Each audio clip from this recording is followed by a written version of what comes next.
Okay, we move into turn 56, the 1765 turn. And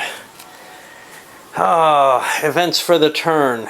Turk's got a slightly better monarch, same age as the other one. You have to assume a brother or whatever. The Russians got Potemkin as an excellent minister. He gives them a bonus to putting down revolts. He also gives them additional navy in their basic forces while he's alive. He's only going to be alive for 2 turns, though. And let's see what we got here. Renewal of popularity. No, that's last turn. There's this turn. 1765. Russia. Rush of colonists. Spain. Oh, bad things for everyone. Spain, England, and France all got some percentage off their provincial income. The biggest coming off France with the agricultural crisis. That's half the income. Now, I've been kind of considering the diplomatic phase here. France sees they've got some worries about Austria at this point. Austria's in second place and has been picking on minors. France sees its best answer to all of this as an alignment with Turkey, and they're going to form a defensive alliance with Turkey. The question is there anything else? Is there any desire to try to push? Do the English want to make a defensive alliance with, say, Austria or Spain, whom France might pick on? I haven't decided yet on that. There was something else. In the events, there was a revolt, for example, in Languedoc. There was another Indonesian revolt. A couple of these provinces have an issue. But the big one was a diplomatic instability one, which hurt the French with all their allies, and many of them were kind of low fidelity values, which, things like Prussia, obviously. But we see things like the Palatinate, Switzerland, etc.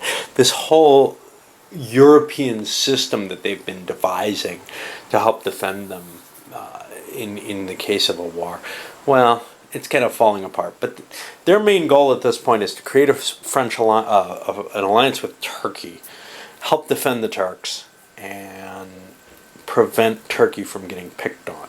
They might extend that as far as Russia as well.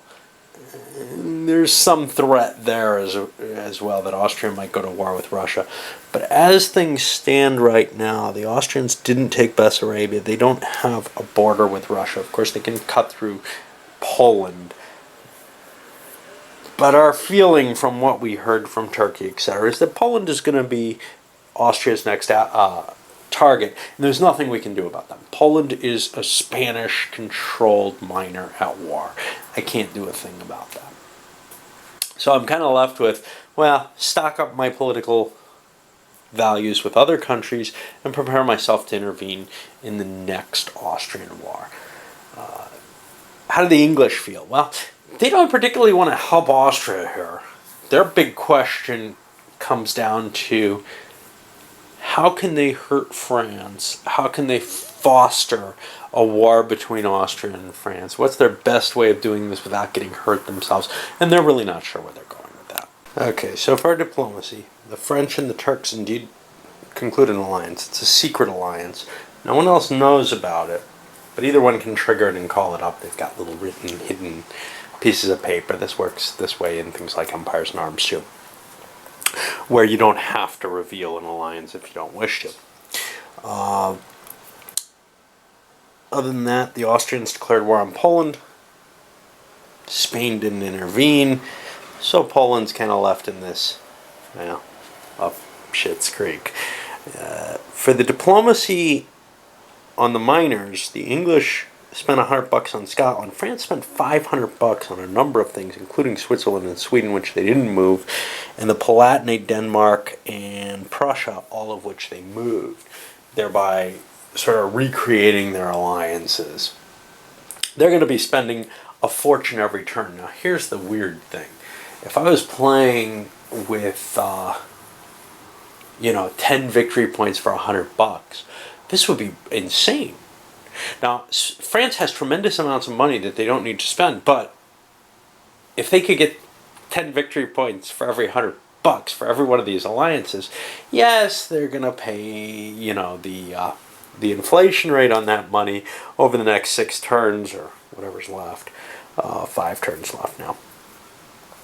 But, half of that money each turn probably accumulates. So that's a lot of victory points they'd be throwing away. But as it stands, that money's almost worthless. They have nothing to do with it. They build all their navies, all their armies, and all their colonies that they want to, and they still got this pile of money. And this is actually one of the issues with the game, is that as you become wealthy, you kind of sit there and say, what do I do with all this money? And there are a couple of options that are really, really low value options at any other time in the game, but when you have all this money and it's worthless, you might as well use it. One of them is grabbing lots and lots of allies, which isn't terribly worthless. That's a scary proposition to face the French when you're going to look at, if you're England, you're looking at Ohio as being a threat, but you're also looking at Prussia, Portugal, well, the papacy doesn't much matter, Hyderabad, Mysore is not far there, Sweden's not far, Palatinate, Denmark, Holland. England's scared. The French Navy is already bigger, and then all these additional navies, and then the extra land force of the French army is incredibly larger than the English. England doesn't feel like they can get involved here. Now, something like Austria is also threatened, because you're talking about things like Prussia are in here. The Palatinate. These are things that can interfere with Austria very easily. So even though Austria is weaker than France as well on the ground, they might have been intrigued with the idea of a war, but they just don't have the support of allies, even if they threw in a Spain, or, well, Russia's not going to help. So, it's going to be tough for anyone to go against France. Anyway, the French are counting on the Austrians kicking into the Turks again, and they're planning on going in, and if it means they go to war with England as well, so be it. They can't allow Austria to run away with the game.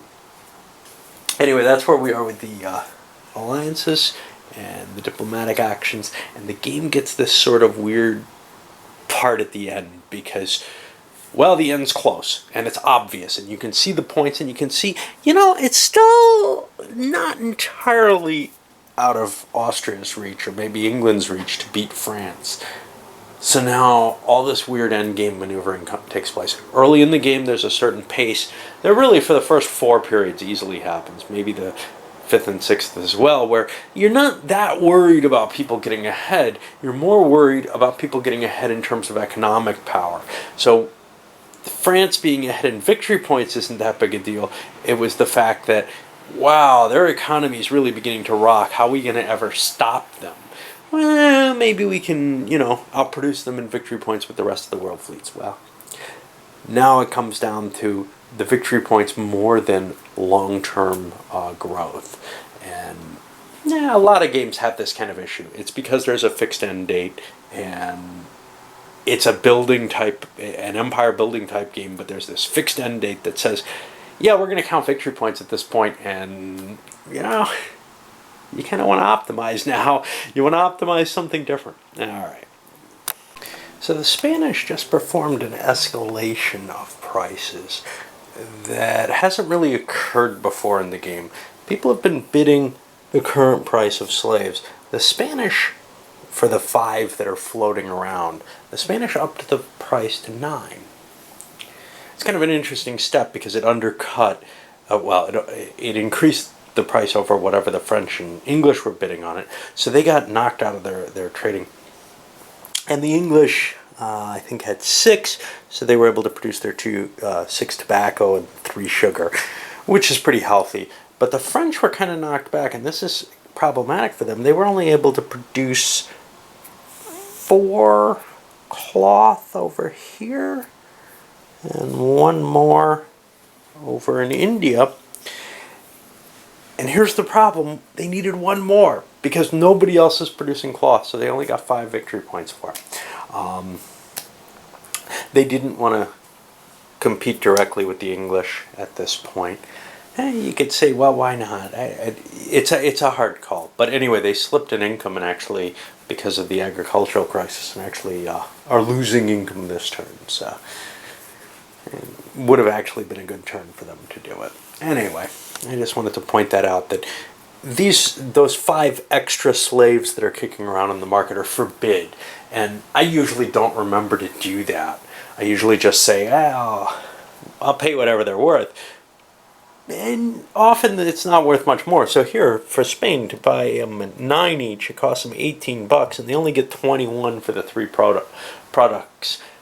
So it doesn't really give them a big bonus to have them, but it cuts other people's bonus, which is the big thing.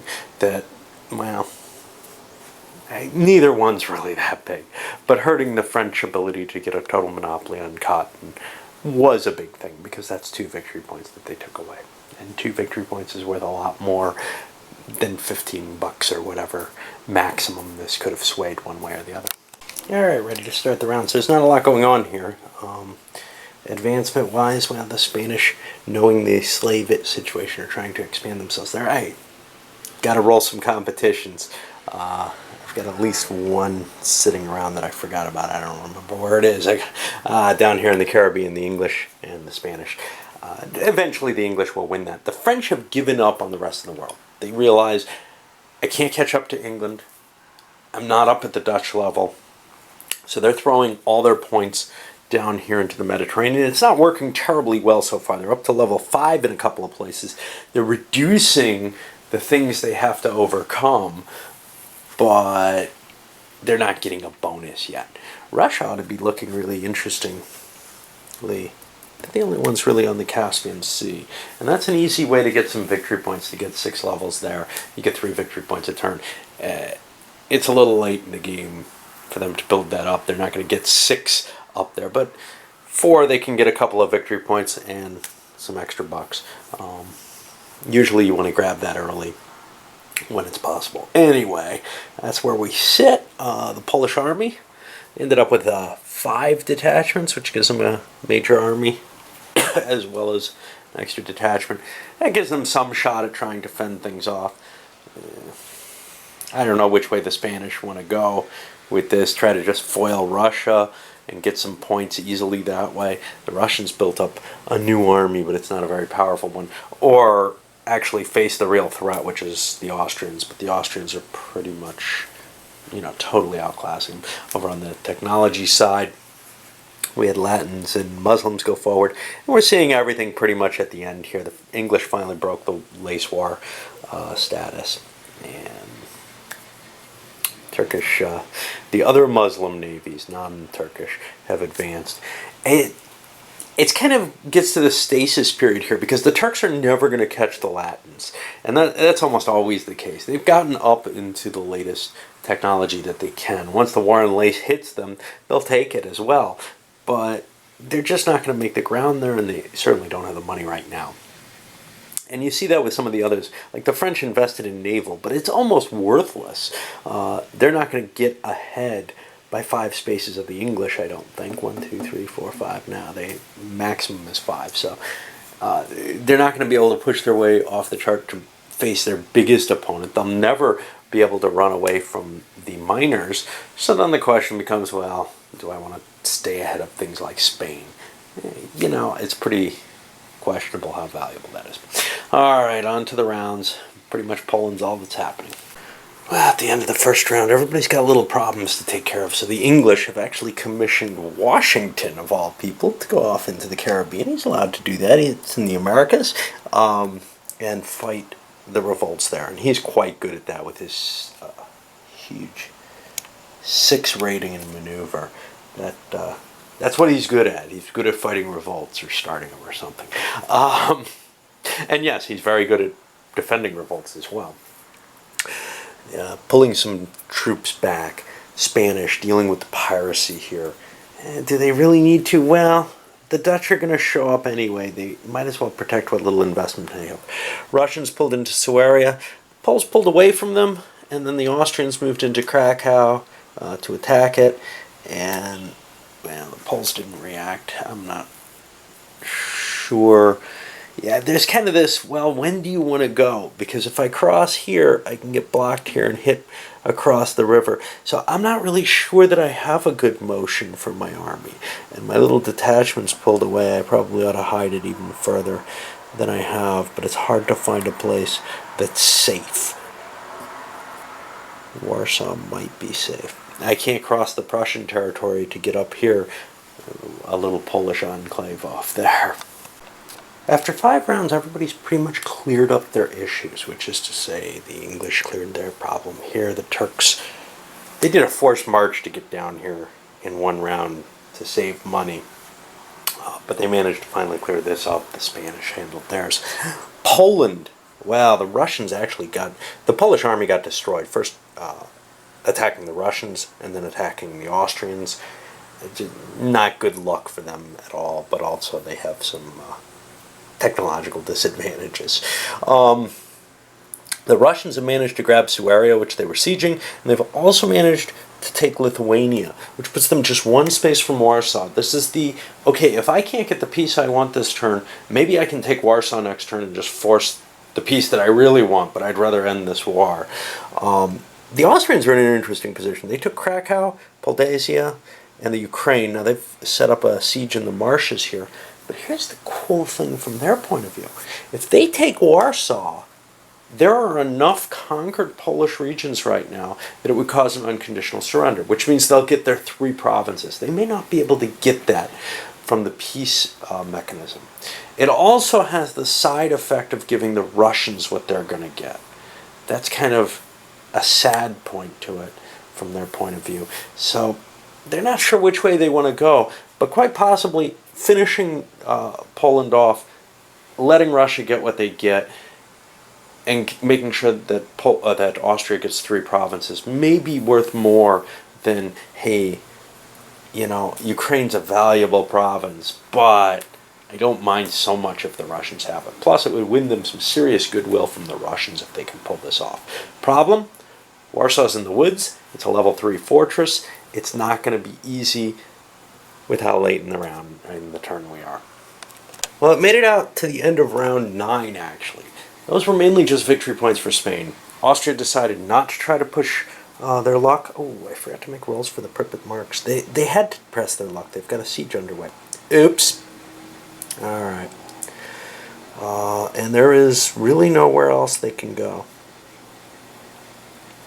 I guess I got some rolls against Poland and the other, Warsaw and the other. I forgot that they still had a siege going on here in the marshes. All right, let's take care of this. Okay, so after playing those out, Austria didn't gain any more territory, but at least they're not losing any points for lost sieges, which was kind of what I was worried about starting a siege on something that big. It actually came pretty close to falling, and had that happen, that would be a big bonus for Russia. As it stands, I think Austria's got a 5 or better for a piece of level 4, which will give them the 3 provinces. They're perfectly happy with that.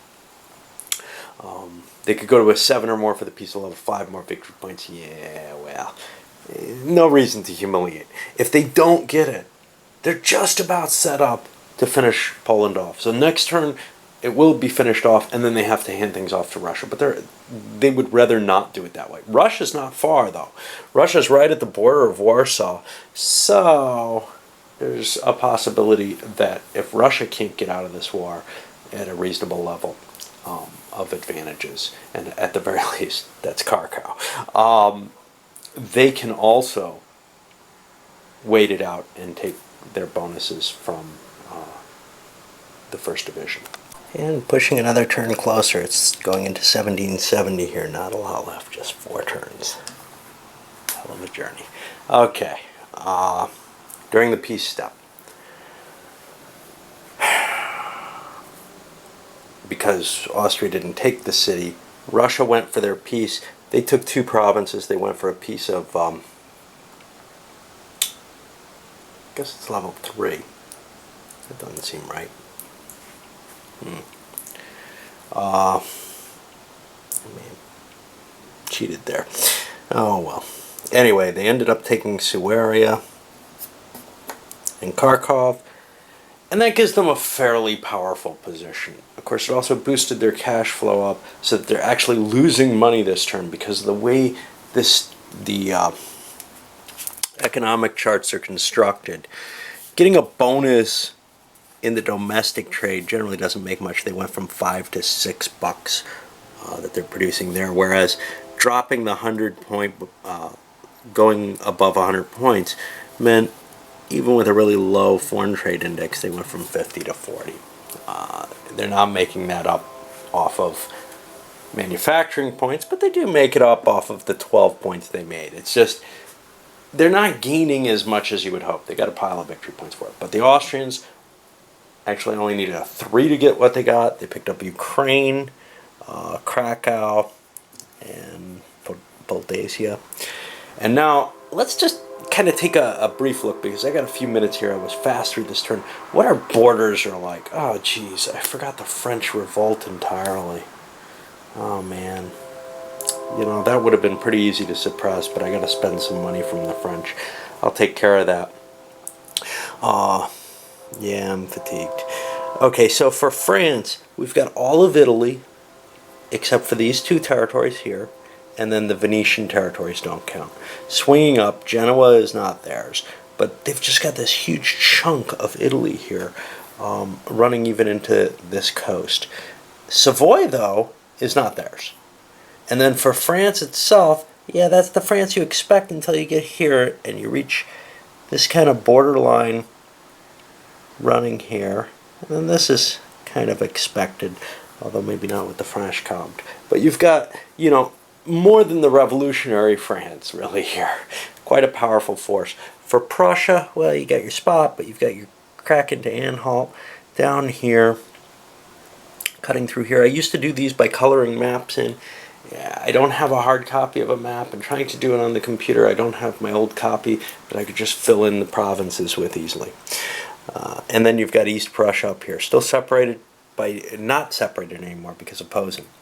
For the Austrians, okay, they've got this borderline running down here, but then they cut down into Albania and Macedonia, cutting up here into Serbia, and then up through the Hungarian provinces out here, all the way up into the Ukraine, and then up here, and that is a scary looking Austria. They still have Silesia. They still, of course, have Bohemia.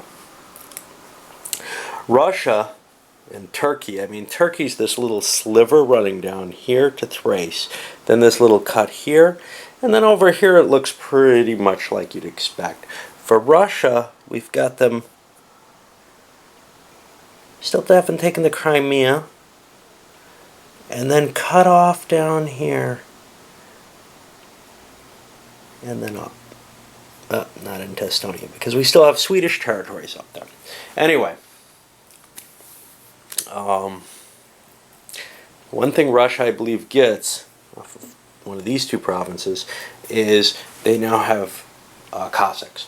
Now, that's not that big a deal. One of the advantages of Cossacks is it really allows you to expand here because you can do these actions for free. The only real advantage here, I think, is it gives them 5 conscript cavalry a turn, which is a nice little bonus, but they're losing what I considered the bigger bonus, which was every turn being able to do stuff for free without really having to worry, as long as it was on the rest of the world map in Siberia. But yeah, the extra cav will be useful. It's a pain that they didn't have it earlier, but they have to get stuff down here for it to count. All right, I'm going to load this one up. I'll come back if the French are unable to resolve their problem in, 9 rounds.